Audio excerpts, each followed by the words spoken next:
Thanks for joining us on Creating Dementia Solutions. I'm Richard Pyatt. This is a Miles for Memories podcast and program on Access Vision. We appreciate having you with us today. You know, you've been hearing from us recently about a number of angles of research as it relates to dementia. And one of the things we talked about, for example, with Dr. Graham Atkin, was the idea that sometimes one might think that a person is displaying dementia symptoms, but they might not be. And so there are some steps that are typically taken to try and understand that a little bit better and understand really what's at hand. And really to underscore that is a conversation we're going to have today, particularly about Parkinson's disease. Ann Clark is back with us here on Creating Dementia Solutions to talk with us about that. Hello, Ann. Hello, thanks for having me. Well, thank you. So there are some potential similarities, or at least similar reasons why Parkinson's disease and Miles for Memories might want to be communicating. At least folks who are working with Parkinson's research or programs to try and just understand where each other are coming from. Sure. So Parkinson's disease is in the neurological family, and it's very important that, you know, you don't assume anything. We refer many times to a movement disorder specialist that is in the neurology family as well, but these are doctors who specialize in Parkinson's type conditions. So there could be Lewy body dementia, there could be Parkinson's dementia. It is so complex that you really want the expert to tell you what they think you have.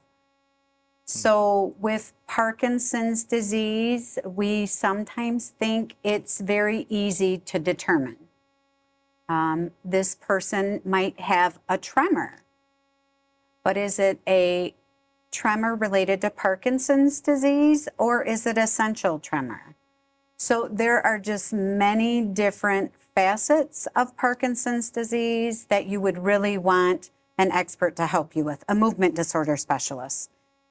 And it's critical that Miles for Memories and a person with Parkinson's or their care partner are connected, because sometimes we can't move or we can't speak. So this makes a difference in trying to determine what really is happening. Sure.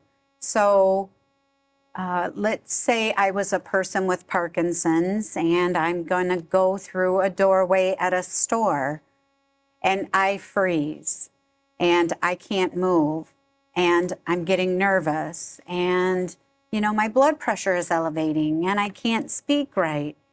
So our Help Home program with our bracelet is the best way to get in contact with a care partner to say, oh, well, have him move a different way and then he'll be able to walk through the door, or let me come and get him or her, whatever the case may be.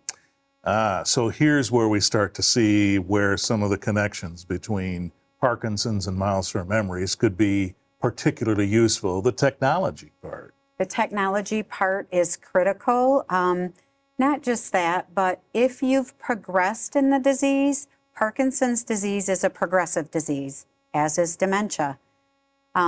So if you've progressed and you can stay by yourself for a little while, but you can't stay for long periods, and my care partner has had, you know, a crisis, what better way to let emergency responders know that, hey, my person is at home and can't stay there for a long time, or call my son to get my person, or whatever the case may be.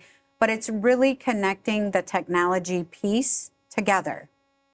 Yeah, let's take a second to remind folks, if you haven't heard or seen our episodes previously that have to do with the Help Home program and the technology that has been developed by Miles for Memories, we'll link those in the show notes, and you can certainly find them on the Miles for Memories Facebook page, because these are tremendous pieces of equipment that allow a person to get home safer and faster, perhaps, than they might not, if these bracelets or nuggets or watches were not being worn by those folks. But a brief recap is certainly the notion of the bracelet that is a Miles for Memories bracelet's being worn. You have one on right now. Yes. It can be flipped over. There's a QR code on there. Someone can take their phone with the camera and scan that QR code, and there's the information to help relocate this person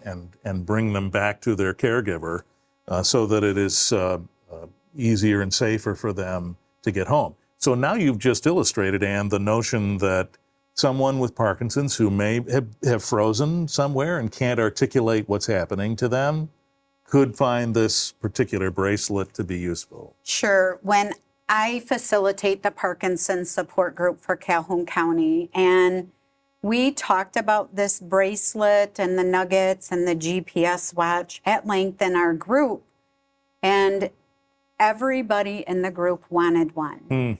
Because they know the importance of just getting home safe and not having all of these tests ran.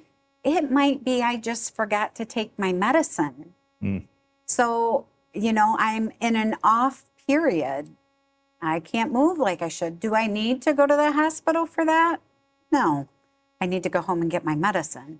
So I think it's important to understand that there are different neurological conditions, different conditions all the way around, a chronic condition that people have that Miles for Memories can help with. The whole point was to try to get people home safe. And it's a beautiful way to stay independent. Yeah. I'm reminded of my grandmother who used to wear a high blood pressure alert necklace, which had like a red cross on it, so that if a medical emergency happened and she could not speak for herself, she was wearing it so folks would know Rosemary has high blood pressure. So imagine this is this kind of thinking, but leaps and bounds beyond it in terms of technology. This kind of equipment has a benefit beyond just dementia. And Parkinson's, it probably has relevance across all kinds of conditions, doesn't it? Sure. So think about a non-compliant diabetic whose sugar ranges can go high and low. And when that happens, that clouds our judgment. So what better way to let somebody know what's really going on with you than through a tool such as our Help Home bracelet? I think the beautiful part is you can attach so many documents to it. So you can say, I'm on a Parkinson's med, cinnamon, and this is the dose I take, and this is when I take it. Or I'm on Rotari, which is another type of medication for Parkinson's. So there's so many different things, so many different medications out there. So don't you want whoever finds you to know exactly what you're on in case you do have to go to the ER department, so that they're not giving you something that maybe doesn't agree with you and that's going to be effective the fastest for you. Right. And of course, the whole idea too, that if someone's at home expecting you, that information could be part of what comes up when they scan that QR code as well. Sure. And that person can be the focus of some attention as well. Absolutely. So I think it's really important that we use these independent tools, I like to call them, because our older population, God bless them all, but they seem to think that by using tools, that takes away their independence. And I'm on the other side of the spectrum, where I think that's what's going to keep you independent. That's what's going to keep you safe. That's what's going to get you home. Sometimes that's what's going to keep you home. So, especially with Parkinson's disease, we have a gentleman in our group who's had deep brain stimulation. So they actually go into your brain, and for that, he has struggled with his speech. And the best way for him is by wearing his bracelet so that people will understand that, sometimes you get out there. So I'm not drunk. I'm not high. I can't speak because I've got a condition. And it's better that they just know the truth about what's really happening with you. Yeah, boy, that's an interesting point, that someone can observe some symptoms of your condition and make a lot of assumptions that may not be accurate. Absolutely. With Parkinson's disease, some people get very rigid. Some people get very off balance. So it might appear that you're staggering, but you're really not. It's just part of the symptoms that you're trying to manage. And there are different tools to manage the symptoms as well. So movement is key, which is another area that Miles for Memories and people with Parkinson's can partner. Yeah, we're going to talk about that in our next episode as well. And you hear us talk about this just about every program, the idea that movement is a tremendous help. And I suppose we're learning across the board that movement is a tremendous help.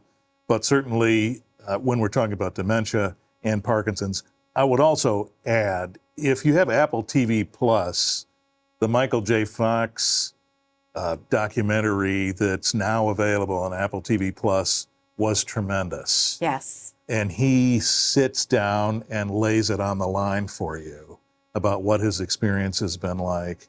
And it provided a tremendous amount of understanding for me as I watched it. So if you get a chance to watch that, maybe you've seen it too. Yes. It was pretty interesting. I think that that's a really good educational tool, which people with Parkinson's are blessed with Michigan Parkinson's Foundation as well, because they do similar things like Miles for Memories, where education is key. I would also say what Michael J. Fox is doing is phenomenal, but he also has access to a lot of things that the average person does not. Yeah. So we rely on the simple tools that we have. A $40 band, a $40 a year band, that's going to give anybody the information that you need. The first year's free. So get connected to the possibilities. Just because you don't have dementia, not everybody with Parkinson's is going to have a cognitive issue, but we have a tool to help. And we're all in this journey called life together.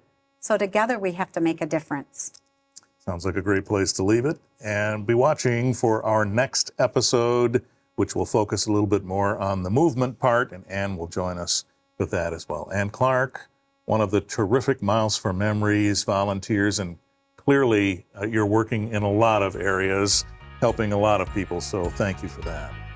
My pleasure. Creating Dementia Solutions is our program and podcast. Make sure you click the like on the Facebook page for Miles for Memories so you're alerted when these episodes come available, and we look forward to seeing you again soon. I'm Richard Pyatt. Thanks for being with us.